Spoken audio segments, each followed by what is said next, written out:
Fala, meus queridos, tudo bem com vocês? Como passaram esse final de semana? Um final de semana de poucos jogos que a gente teve de futebol brasileiro, mas de jogos que deram aí para jogar uma pressãozinha na tabela do Campeonato Brasileiro e, obviamente, eliminações de Copa do Brasil que você vai acompanhar aqui nesse vídeo de hoje. Os jogos dos times gaúchos que disputaram essa terceira fase, terminaram por disputar a terceira fase da Copa do Brasil e também, né, os jogos da 17ª rodada do Campeonato Brasileiro que aconteceram nesse final de semana de sábado e domingo. Antes de você sair, eu sei que muita gente sai nesse momento do vídeo, mas antes de você sair, cara, deixa o like, se inscreve no canal para você sempre acompanhar as melhores notícias do futebol brasileiro, né, o que acontece nos jogos, acompanhar a minha cobertura, no meu pós-jogo dos jogos da rodada do Campeonato Brasileiro. Então vamos lá, que nessa rodada a gente já começou com um jogo muito interessante, né, do Cruzeiro e contra o Bragantino. O jogo aconteceu no Estádio de Independência, onde o Cruzeiro venceu por 2-1. Gabriel Veron e Matheus Pereira fizeram os gols do Cabuloso e Thiago Borbas nos acréscimos fez o gol do Massa Bruta do Bragantino. Foi um jogo onde as estrelas do Cruzeiro, as estrelas do momento do Cruzeiro, né, Gabriel Veron e Matheus Pereira fizeram os gols a favor do time mineiro. Eles estão, né, jogando muito bem nessa temporada. O Verón está numa crescente muito bacana, apesar das confusões, né? Do nome está envolvido em polêmicas recentes com questão do acidente lá no condomínio, com o carro, de estar alcoolizado ou não, etc.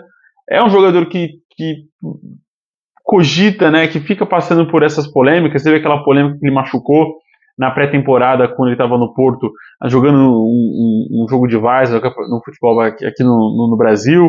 Então, assim, é um jogador que tem seus momentos polêmicos, mas é um jogador que estava sendo interessante também para o Cruzeiro.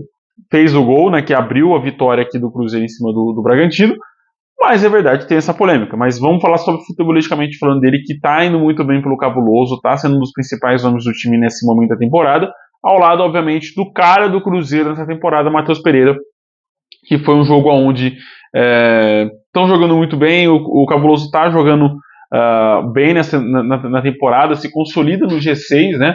O Cruzeiro conseguiu chegar aos 29 pontos, jogou uma pressão aí em cima de São Paulo, Fortaleza, Atlético Paranaense, e até mesmo em cima do próprio Bragantino, que é um time direto ali que está brigando contra o time mineiro nessa situação. Foi um time, o Cruzeiro dominou do jogo, né, teve as suas chances, obviamente, de abrir o placar, de tornar o placar mais elástico, assim como o Bragantino também teve de empatar, mas foram menores. O Cruzeiro conseguiu dominar mais o time paulista. Também no sábado tivemos a vitória do Cuiabá por 2-1 fora de casa, em cima do Bahia, e era um resultado, cara, que só o Cuiabá conseguiria fazer. É um time que joga muito bem fora de casa, consegue ser resiliente, como eu falei no último vídeo, né? Consegue suportar uma pressão que o adversário vai impor em algum momento, mas também conseguir incomodar e até mesmo marcar seus gols nas poucas chances que tem ao longo da partida. Contra o Bahia foi exatamente assim, o time conseguiu essas duas chances no primeiro e no segundo tempo com o Pita. Aliás, no primeiro tempo o Cuiabá foi melhor, porque conseguiu criar mais e o Pita desperdiçou muitas oportunidades na primeira etapa. O Bahia teve só a primeira chance do jogo, depois só deu o Cuiabá no primeiro tempo. No segundo tempo, o Bahia até conseguiu um empate no comecinho do segundo tempo com o Jean Lucas. Só que o Pita, 2 minutinhos depois, conseguiu de novo colocar o Cuiabá à frente. E aí o time do Dourado, né, o time mato-grossense, conseguiu segurar muito bem, suportar muito bem o volume de jogo do Bahia, né, a pressão do Bahia jogando na Fonte Nova. E saiu vitorioso, empurrando a pressão para os times que estão na zona de rebaixamento, que ainda vão disputar nessa rodada, né, que é o caso, obviamente, do Corinthians, que é o primeiro time para sair. O Cuiabá chega a 17 pontos, empurra o Vitória para a beirada da zona de rebaixamento com 15, né? O Vitória tem um jogo a menos, quer dizer, não jogou a 17ª rodada, o Cuiabá, na verdade, tem um jogo a menos, mas o Corinthians já não depende dele para sair, né? Precisa, obviamente, do Cuiabá ser derrotado e talvez não vai conseguir sair se vencer nessa rodada. Vai ter que vencer os próximos jogos também para pensar em sair da zona de rebaixamento, mas é uma vitória muito importante do Cuiabá. É um time que está vencendo, está arrancando pontos importantes fora de casa, e é um time para a gente ficar de olho. Ano passado foi assim também, obviamente que o time oscilou muito dentro de casa, isso está se repetindo um pouco, mas eu acho que se o time tiver uma regularidade um pouco melhor nessa temporada, nos jogos em casa, em seus domínios, o time consegue, obviamente, um lugar um pouco melhor na tabela, porque está sim conseguindo, de novo, arrancar pontos fora de casa. Pela Copa do Brasil, o Juventude eliminou o Inter novamente, né? O Juventude já tinha eliminado o Inter pelo Campeonato Gaúcho, também nos pênaltis, mas os pênaltis foram cruciais para o Inter ser derrotado, mas o jogo não foi para os pênaltis. Mas ficou no 1-1. Rodrigo Santos fez o primeiro gol do jogo nos acréscimos do primeiro tempo, onde o Juventude estava sendo um pouco melhor mesmo. O jogo foi bem devagar, com poucas chances. A maioria delas para o Juventude, é verdade, mas o Inter também conseguiu incomodar, inclusive desperdiçando duas penalidades, né? Na terceira, o Inter conseguiu empatar, já que na segunda, onde o Ener Valencia desperdiçou a cobrança, o juiz mandou voltar, foi ao VAR e mandou voltar. E aí o Ener Valencia cobrou muito bem, conseguiu fazer o empate com o Internacional, mas o Inter precisava de fazer mais gols, não conseguiu, desperdiçou algumas chances, é verdade, na reta final, e ficou nesse 1-1, cara. Eu acho que a derrota no Beira-Rio foi o ponto crucial, porque você arrancar pontos, você conseguir incomodar o Juventude jogando no Alfredo Jaconi é muito difícil. É um time muito forte jogando em casa, consegue incomodar fora também, mas jogando mesmo em casa, em Caxias, é um time extremamente letal, consegue aproveitar muito bem as chances que cria e muito forte fisicamente, né? Consegue impor o seu ritmo de jogo nos adversários que jogam no Alfredo Jaconi. Como eu falei, o time criaram muito pouco, né? E o Inter anda sentindo muito a pressão que vem da arquibancada. Não só na demissão do Kudê, que eu sou extremamente contra, eu acho que é um técnico bom, um técnico já até, digamos, consolidado com o Inter, né? Fez o segundo trabalho dele com o Internacional nessa temporada, mas é um time que precisa também se colocar um pouquinho mais nos eixos. O Inter se perdeu nessa temporada, começou muito bem, teve o tropeço no Campeonato Gaúcho, virou uma tempestade que não precisava, começou muito bem o Campeonato Brasileiro, teve a tragédia no Rio Grande do Sul, e agora de novo, né, o time retomou bem, mas vem perdendo pontos importantes. Não é uma tempestade ser eliminado da Copa do Brasil para o Juventude, é um adversário direto, é um adversário que está num excelente momento da temporada. Na temporada, o Juventude está melhor sim do que o Internacional. O Inter pode ser campeão na Copa Sul-Americana, campeão brasileiro.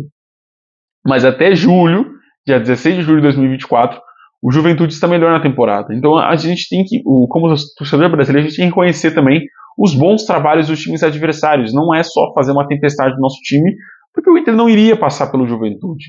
Era algo já anunciado de que o Inter sofreria muito com o Jaconeiro nessa fase na Copa do Brasil, antes mesmo da tragédia, se jogasse lá junto com os outros times, né, sem adiar o jogo. E aí eu quero falar sobre a expulsão do Alan Ruschel, né, que foi expulso por agredir um torcedor. Eu concordo com a expulsão, visto o vídeo que o torcedor, cara, já estava cercado ali por jogadores do Juventude, não iria mais rolar nada, não iria rolar mais agressão. Era uma situação que, no meu ponto de vista, já estava controlada. Ele conseguiu. O torcedor, foi linda o momento, né, de não deixar o torcedor bater no Ener Valencia, né, depois que ele desperdiçou o pênalti. Foi muito bom, cara. Foi uma cena muito legal e chocante também pra gente, como futebol brasileiro como um todo. A gente veio de uma eliminação da Copa América vexatória, né? Eu não considero, mas enfim. Foi um tropeço importante que a gente teve na Copa América. São tropeços consecutivos com a seleção brasileira. Tivemos um 2023 horrível com a nossa seleção. E a gente vai pro nosso futebol e tem cenas como essa, né, de um torcedor invadindo o campo para bater num jogador que desperdiçou um pênalti. E não foi desperdiçou um pênalti, não foi um pênalti que ele propositalmente chutou na lua, né? Um goleiro defendeu. A gente também tem que reconhecer, às vezes, quando o outro time, como eu falo, vou repetir novamente, vou ser redundante para vocês. A gente tem que reconhecer quando o outro time vai bem e quando os jogadores do outro time vão bem no lance. Não dá para agredir toda vez que um jogador adversário acerta um gol de bicicleta, um gol de letra, um gol de fora da área. Não dá para agredir o goleiro nesse lance. É mérito do cara que chutou, é mérito do cara que finalizou, assim como é mérito do goleiro do Juventude ter defendido o pênalti do Valencia. O Valencia, no entanto, foi lá depois e conseguiu cobrar muito bem e fez o gol de empate. O Inter não estava criando para virar o jogo, o Inter não estava envolvendo o Juventude para virar o jogo, porque o Juventude é um time muito bem consolidado, é um time muito bem treinado pelo Roger Machado, tanto que o Inter está indo atrás do técnico do Juventude também. Eu, se eu fosse o Roger, não sairia do Juventude para treinar o Inter pelo momento, porque pelo trabalho que eu estou fazendo na frente da minha equipe. Mas eu concordo com a expulsão por conta disso. Já era uma situação controlada. O Alan Ruschel e os jogadores do Juventude conseguiram proteger o Ener Valencia nesse primeiro momento. era mesmo mobilizar o cara ali e esperar a polícia retirar ele. Ele vai fazer o boletim de ocorrência, vai ser liberado, obviamente, porque no Brasil a gente não tem lei e regra nenhuma contra esse tipo de acontecimento. Mas não justifica o Alan Ruschel dar um soco na cara do cara, do rapaz, do torcedor que invadiu, do meliante que invadiu o campo. É um lance que é passível e justificável a expulsão dele nesse jogo. Tanto se você for ver o lance, o torcedor, se eu não me engano, está sendo segurado pelos jogadores do Juventude. Ele vem de lateral, onde o torcedor não está avistando ele, e acerta o rosto do torcedor. Então é um lance baixo, tanto que ele se desculpou depois, num vídeo. É um lance baixo, é um lance que, na minha visão, o VAR acertou em chamar e expulsá-lo, porque é um lance assim, cara, de briga de rua, praticamente. Onde você aproveita que o cara está sendo mobilizado para tentar agredir ele. Então, assim, eu entendo que foi para segurar, para não agredir o Valência, entendo todo o primeiro momento. Eu entendo. Eu acho que realmente, se fosse por esse primeiro momento, o árbitro errou de expulsar o Alan. Só que, cara, teve agressão. E teve uma agressão ali até que covarde do Alan Ruschel. Porque ele chega, né, como eu falei, de lateral, quase que nas costas do cara e acerta um chute de um cara que. Acerta um soco num cara que já está praticamente mobilizado, já está sendo segurado por jogadores do Jaconeiro. Então eu entendo a expulsão, não concordo com a atitude do Alan Ruschel de dar um soco num cara que está sendo segurado, e não concordo também com a atitude do torcedor. É crucificável tanto quanto. É horrível a gente ter como futebol um torcedor invadindo o campo para agredir um cara que perdeu um pênalti. Muitos jogadores perdem pênalti. Valência perdeu pênalti à frente do Equador contra a Argentina. Então, convenhamos, né? A gente, como futebol, a gente tem que evoluir bastante para se tornar um futebol minimamente decente. Tudo bem que o meio de campo da vice-campeã Colômbia tinha jogadores aqui do nosso futebol, mas a gente tem que evoluir bastante para ser um produto mais agradável. Eu acho que isso passa muito pelas transmissões, pelas televisões que transmitem jogos, CBF, enfim. Acho que a gente tem que entrar num consenso de que a gente precisa melhorar. A gente precisa mudar e melhorar bastante o nosso futebol daqui para frente. Enfim, página passada vamos falar de Atlético Paranaense, que também não aproveitou pênalti, né? O Fernandinho desperdiçou pênalti nesse jogo, mas conseguiu eliminar um time gaúcho, conseguiu eliminar o Ipiranga por 3-0. Fernandinho, num golaço, num lance genial, na linha lateral, assim, em vez de cruzar, chutou no gol, realmente foi um chute, e conseguiu ser muito feliz na finalização, surpreendendo o goleiro, né, do Ipiranga, fazendo esse 1-0 logo aos 35 minutos do primeiro tempo, e já empatando o confronto, né? O Ipiranga tinha vencido o primeiro jogo por 2-1, com 35 minutos já estava 2-2 no placar agregado, e aí no comecinho do segundo tempo o Julimar, que estava vivendo uma boa fase no Furacão também, conseguiu colocar a equipe do Furacão do Atlético Paranaense à frente do placar agregado. 2-0, a partida ficou um pouco mais tranquila para o time do Atlético, que já estava tranquilo no jogo, já estava dominando, e iria fazer seus gols ao decorrer da partida, porque não estava dando chance para o Ipiranga respirar no jogo. Foi um jogo dominado pelo Atlético, que ainda culminou no terceiro gol com o Tiório nos acréscimos do segundo tempo. Foi um jogo total do Atlético, eu acho que era um placar que todo mundo já tinha certeza que o Atlético iria virar em casa. Volta a repetir, né? O time do Atlético gosta de virar jogos em casa. Gosta de virar seus jogos, gosta de sair atrás e buscar a virada. Não acho que isso seja uma coisa saudável para um time numa temporada, não só no âmbito de vista do torcedor, né, do coração do torcedor, no caso, como no âmbito de físico mesmo. Né? Os jogadores vão se desgastar mais se precisarem fazer isso. Mas eu entendo, porque o Ipiranga fez um excelente campeonato gaúcho e era justificável também a vencer era normal vencer o primeiro jogo numa diferença mínima de um gol, né? Foi 2-1.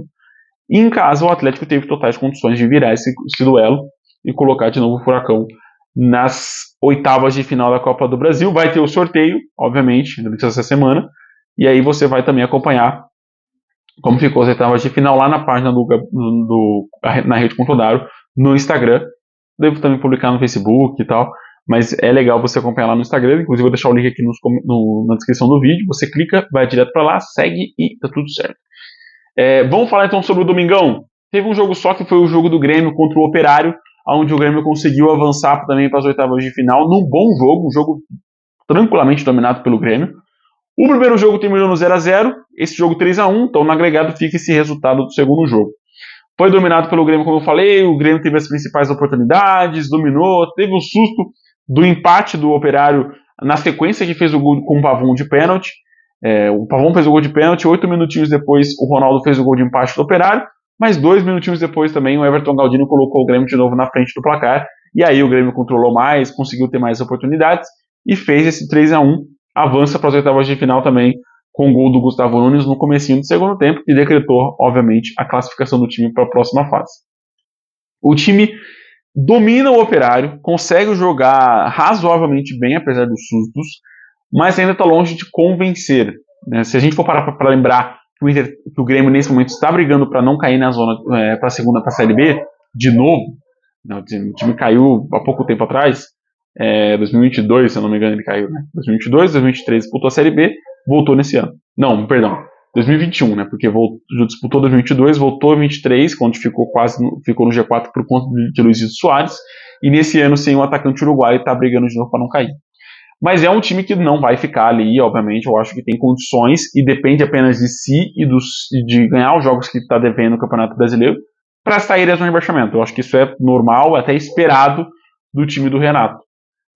Mas não está convencendo, né? O time desandou nos jogos recentes, falando com os tropeços sequentes do Grêmio, né? Perdendo pontos para o Palmeiras em casa e etc. Mas é um dos times que a gente não consegue, pelo menos eu não consigo, colocar brigando contra a zona de rebaixamento até o final do Campeonato Brasileiro.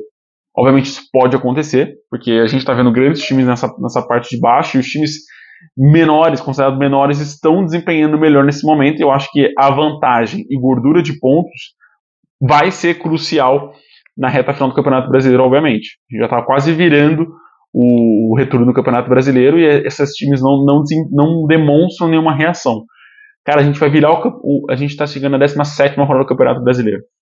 A gente pode virar a chave com o Grêmio. Se a gente for contar que o Grêmio vai vencer os seus 2 jogos, por exemplo, ele vai atingir a marca de 5 jogos, 5 vitórias, igualando o Inter dessa questão e o Juventude. Os 2 times gaúchos também têm 5 jogos. Mas também esses 2 times têm jogos a menos, então eles podem vencer também, e etc. Você entendeu, né? Eles podem aumentar também essa vantagem. E aí o Grêmio ficaria a uma vitória do Vasco, que é um time que está com 16 jogos. E aí o Grêmio pode sim igualar essa marca do Vasco, do Gigante da Colina. O Corinthians, no caso que eu queria usar como referência, o Corinthians e o Atlético Goianiense, que são os 2 times que estão 16 jogos também, tem 2 vitórias. Mesmo que Corinthians e Vasco e Atlético vençam os 3 jogos que ainda faltam, 17ª, 8ª e 19ª rodada, vai chegar também aos 5 jogos de vitória. Isso, né, imaginando que eles vão vencer os seus 3 jogos que faltam. Mas a gente pode atingir o pior cenário de todos, que é Fluminense, que tem 1 vitória apenas, virar o retorno com também 1 vitória. Isso eu acho que seria praticamente selar que o time vai brigar e dificilmente vai sair do rebaixamento. Assim como o Corinthians e o próprio Atlético Goianiense. Tem 2 vitórias apenas e podem virar o retorno do Campeonato Brasileiro com essas 2 vitórias. A gente tem no Campeonato Brasileiro a mística dos 45 pontos. O Corinthians hoje tem 12. Faltam 33 pontos para sair da zona de rebaixamento. São 11 vitórias. Em 19 jogos, isso torna um pouco difícil. Visto que você vai enfrentar as equipes que você enfrentou no primeiro turno, né? É uma fase mais aguda, então os times que estão brigando pela parte de cima vão jogar mais, vão querer jogar mais, porque estão na parte de cima e precisam consolidar essa posição. Os times que estão brigando contra o rebaixamento vão dar a vida. Então é uma fase aguda e mais difícil, obviamente, do Campeonato Brasileiro. Então essa gordura que muitos times fazem no primeiro turno é crucial para os jogos do retorno, para os jogos dos outros 19 jogos do Campeonato Brasileiro. Vamos ver como que vai virar a chavinha, mas o Grêmio consegue avançar na Copa do Brasil, junto com o Juventude, né, e por isso o título do meu post no Instagram foi Os Finalistas Avançam, porque os finalistas do Campeonato Gaúcho conseguiram avançar para a próxima fase, deixando pelo caminho o Inter e agora também o Operário do Paraná. Gostei do jogo do Juventude, gostei da classificação do Jaconeiro, não gostei tanto do jogo do Grêmio, mas foi importante a classificação, até mesmo para a questão financeira, que ganha ali o Pix da CBF. Mas vamos ver como que vai ser o sorteio das oitavas de final. Lembrando que todo mundo enfrenta todo mundo, não tem essa questão de divisão de estado, então podemos ter talvez Palmeiras e Corinthians, podemos ter São Paulo e Corinthians, podemos ter Inter e Juventude, podemos ter Flamengo e Grêmio, Flamengo e Palmeiras. Então se inscreve, curte, comenta, compartilha para você acompanhar os jogos das equipes do Campeonato Brasileiro. Vamos ter jogo nessa terça, quarta e quinta, com playoffs de Copa Sul-Americana também acontecendo aqui no canal. Né? Eu vou trazer a análise, obviamente, depois do pós-jogo. Lá na sexta-feira eu trago a análise para vocês. Um abraço, com Deus, até o próximo vídeo. Tchau, tchau.